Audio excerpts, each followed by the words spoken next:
মনত প্ৰশ্ন এডিআৰিৰ ৰিজাল্ট কেতিয়া দিব মই আপোনালোকক প্ৰতিশ্ৰুতি দিয়া অনুসৰি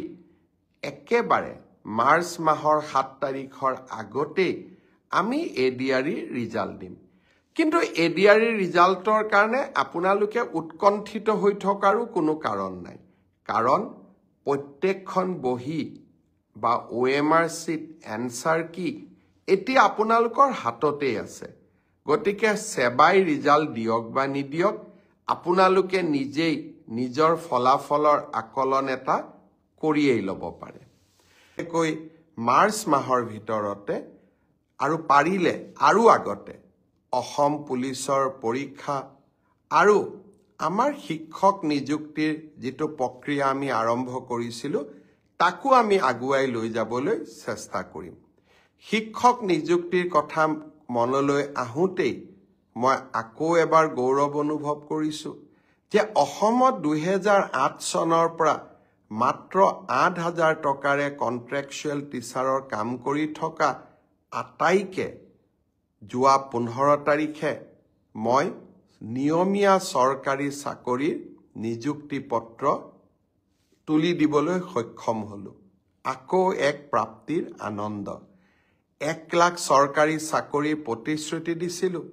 লাহে লাহে 1.5 লাখ চৰকাৰী চাকৰিলৈ মই গতি কৰিছো এডভান্টেজ অসম পাৰ হৈ যাওক কোন পৰীক্ষাৰ কোনদিনাখন ৰিজাল্ট দিব মই ডেট আৰু সময়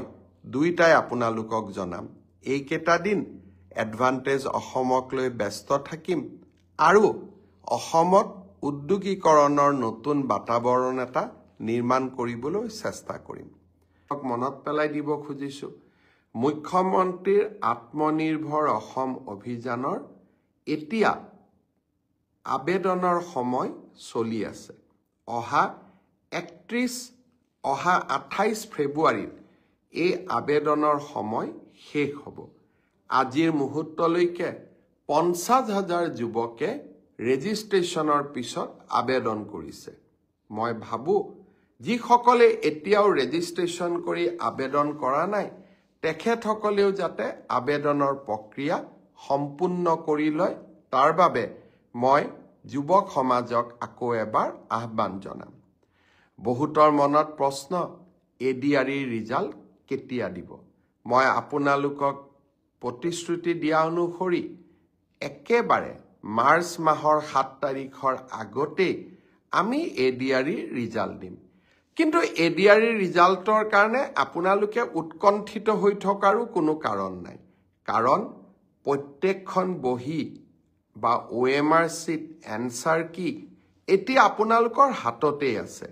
গতিকে সেবাই ৰিজাল্ট দিয়ক বা নিদিয়ক আপোনালোকে নিজেই নিজৰ ফলাফলৰ আকলন এটা কৰিয়েই ল'ব পাৰে যোৱাকালি অসম বিধানসভাত ন্যায়াধীশ বিপ্লৱ শৰ্মা কমিটিৰ প্ৰতিবেদনখনো অসম লোকসেৱা আয়োগৰ দুৰ্নীতিৰ সম্পৰ্কত প্ৰতিবেদনখনো মই দাখিল কৰিছো ন্যায়াধীশ শৰ্মাৰ প্ৰতিবেদনখনলৈ যেতিয়া চকু মেলি চাওঁ বা আমি যদি আৰু এবাৰ দৃষ্টি নিক্ষেপ কৰো এনেকুৱা এটা সময়ৰ আমি উমান পাম যিটো সময়ত অসমৰ ডেকা লৰা ছোৱালী সকলৰ ভৱিষ্যতক লৈ হেতালি খেলা হৈছিল কংগ্ৰেছ চৰকাৰৰ দিনত লোকসেৱা আয়োগৰ পৰীক্ষাই হওক প্ৰতিটো পৰীক্ষাতে দুৰ্নীতি আৰু টকা পইচাৰ লেনদেনে দুখীয়া আৰু মধ্যবিত্ত সমাজখনৰ পৰা চৰকাৰী চাকৰিৰ আশা আকাংক্ষা বহু দূৰলৈ লৈ গৈছিল এতিয়া মোক কিছুমান যুৱক যুৱতীয়ে সুধি থাকে স্যাৰ ৰিজাল্ট কেতিয়া দিব স্যাৰ পৰীক্ষাৰ ফলাফল কেতিয়া দিব মই মনতে ভাবো যে আজি যদি অসমত কংগ্ৰেছ চৰকাৰ থাকিলহেঁতেন ৰাকেশ পালৰ দৰে APSCৰ চেয়াৰমেন থাকিলেহেঁতেন কোন তাৰিখে এডিআৰি ৰিজাল্ট দিব অসম পুলিচৰ কোন দিনা ৰিজাল্ট দিব OMR sheet কেতিয়া দেখা পাম এইবিলাকৰ উত্তৰ এটাই থাকিলহেঁতেন যে যিদিনাখনে আমাৰ টকা পইচাৰ লেনদেন সম্পূৰ্ণ হ'ব সিদিনাখনে আমি ৰিজাল্ট দিম এইটোৱে কংগ্ৰেছ চৰকাৰ যদি অসমত থাকিলেহেঁতেন আজি সকলোৱে এই এটাই উত্তৰ লাভ কৰিলেহেঁতেন আপোনালোকে যেতিয়া মোক প্ৰশ্ন কৰে, মই যিহেতু কংগ্ৰেছ চৰকাৰৰ দিনতো এই গোটেই পৰিৱেশবিলাক দেখা পাইছিলোঁ, মোৰ মাজে মাজে মনত হাঁহিও উঠে। আৰু মাজে মাজে মই চিন্তাও কৰোঁ যে আজিও যদি অসমত কংগ্ৰেছ চৰকাৰ থাকিলেহেঁতেন, এই প্ৰশ্নবোৰ কোনোবাই কৰিলেহেঁতেন। কিন্তু এই প্ৰশ্নবোৰৰ উত্তৰ দি মই ভাল পাওঁ, কাৰণ আপোনালোকৰ যিমানেই মই প্ৰশ্নৰ উত্তৰ দিব পাৰোঁ, সিমানেই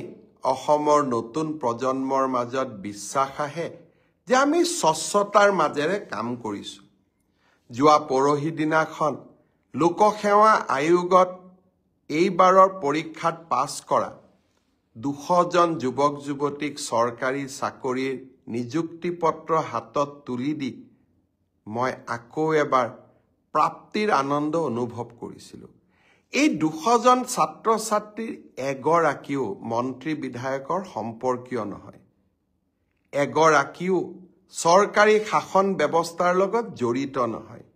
তেওঁলোকৰ এটাই পৰিচয় আছিলে যে আমি ভাল কৰি পঢ়িছোঁ, মামাৰ ওপৰত আমাৰ বিশ্বাস আছে, পৰীক্ষা দিম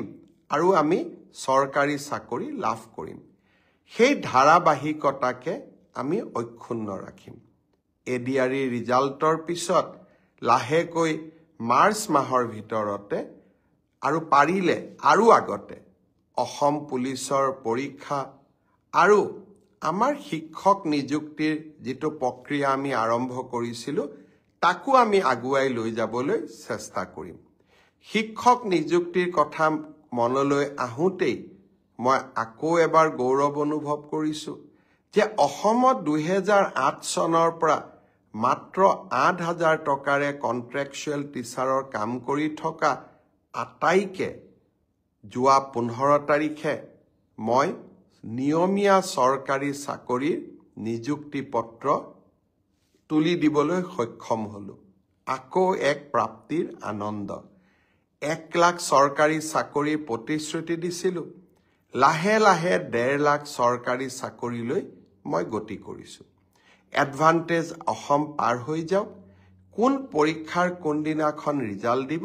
মই ডেট আৰু সময় দুইটাই আপোনালোকক জনাম। এইকেইটা দিন